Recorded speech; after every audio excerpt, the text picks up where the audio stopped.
नमस्कार, स्वागत है आपका हमारे चैनल में। आप खबरें विस्तार से।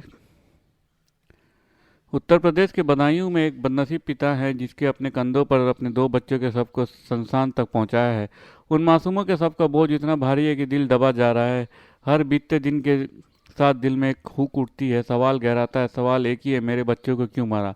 जवाब ना मिलता देख दिल रोता है। कुछ न कर पाने की बेबसी आंखों से झरने लगती हैं।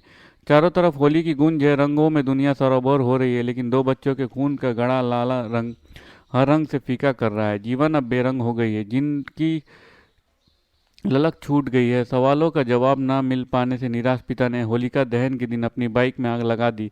खुदकुशी की कोशिश की। पुलिस ने समझाने का भरसक प्रयास किया, मुझे आरोपी को एनकाउंटर या गिरफ्तारी से कोई मतलब नहीं, बस इतना जानना चाहता हूँ कि मेरे बच्चों को क्यों मारा।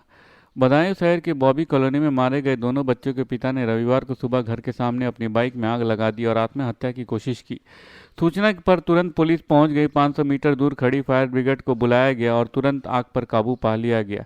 गौरतलब है कि बदायूं के सिविल लाइंस थाने इलाके में बॉबी कॉलोनी में 19 मार्च को शाम ठेकेदार विनोद ठाकुर के बेटे आयुष और आहान को चाकू से गला रेत कर हत्या कर दी गई थी।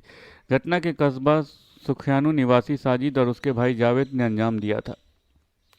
रक्षा मंत्री राजनाथ सिंह ने कहा है कि पाकिस्तान के कब्जे वाले कश्मीर के लोग खुद भारत में विलय की मांग उठा रहे हैं। उन्होंने भरोसा जताया कि पीओके को भारत में विलय होगा। उन्होंने कहा है कि ऐसे हालात बन रहे हैं कि पीओके के लोग खुद ही भारत में विलय चाहते हैं।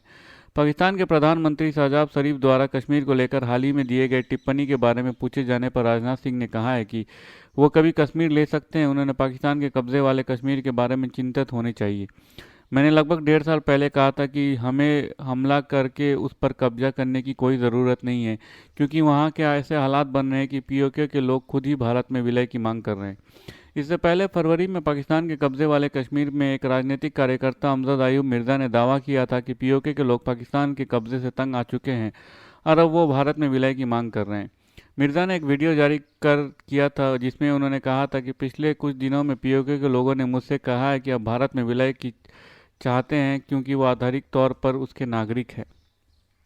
दिल्ली, लखनऊ, पटना, भोपाल, रांची, मुंबई सहित देश भर के आज रंगों का त्यौहार होली धूमधाम से मनाया जा रहा है। कहीं लोग एक दूसरे पर रंग गुलाल उड़ा रहे हैं तो कहीं बच्चे आपस में पिचकारी की बौछारें कर दूसरे पर मार रहे हैं। इसी बीच लोग अपने परिवार के साथ पड़ोसियों और रिश्तेदारों के घर गुजिया सहित तरह तरह की मिठाइयाँ लेकर जा रहे हैं, उन्हें होली की शुभकामनाएं दे रहे हैं। इससे पहले रांची से लेकर अयोध्या और मुंबई से लेकर दिल्ली तक रात के समय लोगों ने होलिका दहन किया। इस दौरान लोगों ने होलिका मैया को जल अर्पित किया। होलिका दहन की अग्नि में गेहूं की बालियां, गोबर के उपले और काले तिल डाले। अग्नि के 3 बार परिक्रमा भी की और कई लोगों ने अग्नि के प्रणाम करके अपनी मनोकामनाएं कहते भी नजर आए। इसके बाद लोग जाते समय होलिका की अग्नि की राख साथ ले गए। बहुजन समाज पार्टी ने लोकसभा चुनाव के लिए यूपी में 16 उम्मीदवारों की पहली लिस्ट जारी कर दी है। इन 16 में से 7 मुसलमान कैंडिडेट हैं। मायावती की उम्मीदवारों की लिस्ट देखकर जाहिर हो रहा है कि इससे इंडिया ब्लॉक को सीधा सीधा नुकसान होने वाला है। मायावती ने यूपी में लोकसभा चुनाव के लिए उम्मीदवारों की घोषणा कर साफ संदेश दिया है कि अब इंडिया ब्लॉक में शामिल होने के सभी प्रयास खत्म हो गए हैं। अगर बीएसपी की इस लिस्ट पर नजर डालें तो मायावती ने 7 सीटों पर मुस्लिम कैंडिडेट उतारे हैं। इससे साफ नजर आ रहा है कि उनका उद्देश्य इंडिया ब्लॉक के प्रत्याशियों को नुकसान पहुंचाना है। मायावती ने जिन सीटों पर मुस्लिम कैंडिडेट उतारे हैं उनमें सहारनपुर, मुरादाबाद, रामपुर, संभल, अमरोहा, आंवला और पीलीभीत शामिल हैं। एक और सहारनपुर में कांग्रेस ने इमरान मसूद को टिकट दिया है तो वहीं मायावती ने माजिद अली को उतारा है। कांग्रेस ने अमरोहा से दानिश अली को चुनावी मैदान में उतारा है तो बीएसपी ने मुजाहिद हुसैन को टिकट दिया है।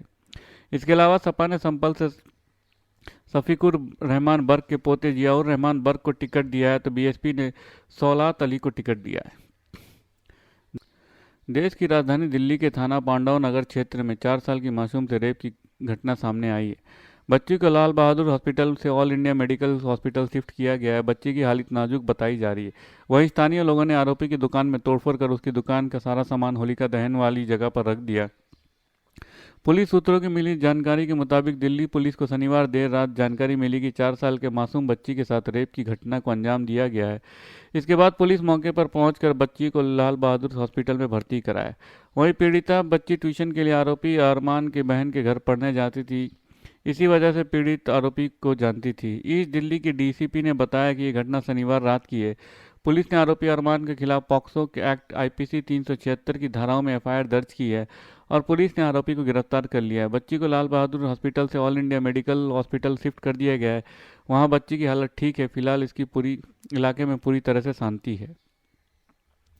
धन्यवाद। खबरें समाप्त हुई। अगर आपको हमारे वीडियो के कंटेंट पसंद आ रहे हैं तो इसे लाइक और सब्सक्राइब जरूर कीजिए। अपने परिवार और दोस्तों में शेयर कीजिए और अपने सुझाव कमेंट बॉक्स में पोस्ट करना ना भूलें। धन्यवाद। आपका दिन शुभ हो।